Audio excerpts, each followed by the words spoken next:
Very good morning, dear students. In the previous module, children, we have started the chapter number 9, Life in the Deserts. And children, basically, we were talking about two types of deserts are there, hot desert as and cold desert. So, a hot desert we have read, children. We have discussed about the Sahara Desert. And where was it?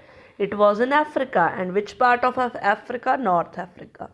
We talked about the climate, we talked about the vegetation, flora, fauna, and even we talked about the life of people there. Now, children, we are shifting towards the cold desert. And can you give me the example of cold desert? Yes, it's Ladakh. Fine. So, the cold desert, which is Ladakh. So, children, Ladakh is a cold desert and it is lying in the Great Himalayas on the eastern side of Jammu and Kashmir. You might be knowing about Ladakh. Fine. So, Ladakh is made up of two words, children. See the word origin. La means mountain and mountain pass, and Dak means country. Fine.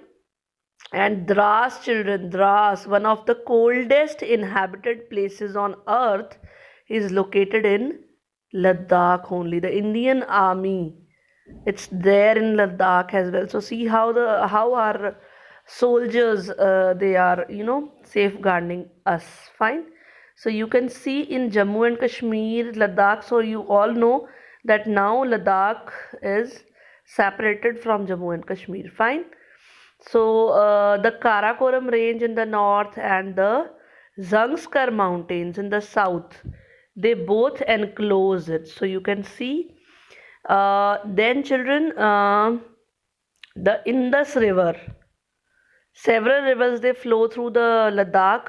You can see, and the see Indus is the most important river among all the rivers. The rivers they are forming deep valleys, gorges. Several glaciers are found in this Ladakh. So one of the example of glacier is Gangri Glacier. And children, if we talk about the height, so it varies from about 3000 meters in Kargil to more than 8000 meter in the Karakoram. So if you talk about Kargil, there the height is 3000 meters. And if you go towards the Karakoram, there it reaches to 8000 kilometers.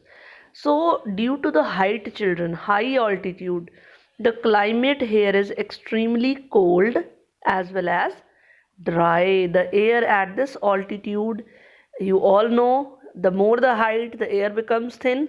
So the air is so thin here that the heat of the sun can be felt intensely. In intense, you can feel the air. The day temperatures in the summer, they are just below 0 degree in the summers I am talking about. And at the night, they reach below minus 30 degrees Celsius. It is freezing cold in the winters. So if the summers are 0 degree, so you can imagine the winters. So the winters the temperature is minus 40 degree Celsius for most of the time. And children, as it lies in the rain shadow of Himalayas, so there is very little rainfall here, means only 10 centimeter of rainfall it gets every year. The area experience freezing winds, burning hot sunlight, and children, you will be surprised to know that if you will sit in the sun with your bare feet in the shade, you may suffer from both sunstroke also and frostbite also. Means at the same time you will be having sunstroke because you were sitting in the sun and your feet were in the shade, so for that you will be having frostbite also. So both things you can have at same time. So see, our Indian army is there all the time, and what situations they would be facing. So just see the map, children. Now, do you know, children, Ladakh is also known as Kapa Chan, means snowland. Fine. Then, children, if you talk about the flora and fauna, so because the high aridity dryness is there, the vegetation is very less here, and you can find patches of grass here, shrubs, just for the animals to graze. You can find groves of willows and poplars. Fine, that trees you can see here. And then during the summers, fruit trees are grown here like apple, then apricots, walnuts, and several species of bird. They can be seen in Ladakh like robins, redstart, Tibetan snowcock, raven, hoopoe. They are the common birds there. Some of these are the migratory birds. They are coming from different places. Animals in the Ladakh are wild goats, wild sheep, yak, and even special kind of dogs are there. The animals are reared to provide, obviously, the animals are providing them with milk, meat, hides, and yak's milk is used to make cheese and butter. The hair of sheep, goat, they are used to make woolen clothes. Chiru or the Tibetan antelope is an endangered species here. Means about to, uh, you know, um, they are about to finish. It is hunted for its wool, and its wool is known as shahtush. The wool is very light in weight, and it is extremely warm. Sorry. Finest cricket bats are made with the willow trees, the wood of the willow trees. Fine. Now the people. If you talk about the people, the last topic of the chapter,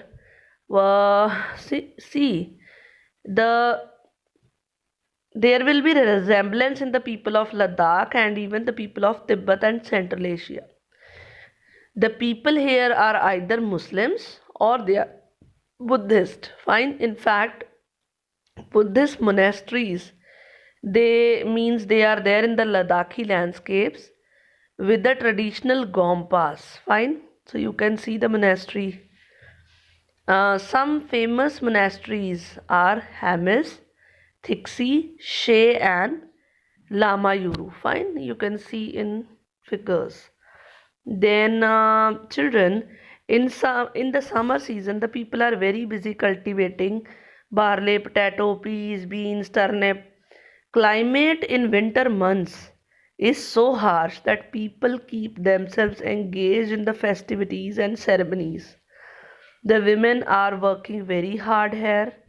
The work not only in the house they are doing in the fields also, and they also manage small businesses and shops here. Leh is the capital of Ladakh, and it is well connected both by roadways and airways. The National Highway IA, it connects the Leh to Kashmir Valley, the Zozila Pass. Fine. Tourism is a major activity here. Many tourists they come here, from abroad also and from within the India also. The visits to the Gomparks, treks to see the meadows, glaciers, witnessing ceremonies and festivals. They are the important activities here. Life of the people here also is undergoing change, becoming modernized. Fine. The people of Ladakh, they have over the centuries learned to live in balance and harmony with nature. And due to the scarcity of resources like water and fuel, they are, using them with proper care. Fine. Nothing is discarded or wasted. They are not wasting anything. So, this was all about today's topic, children. Thank you and have a nice day.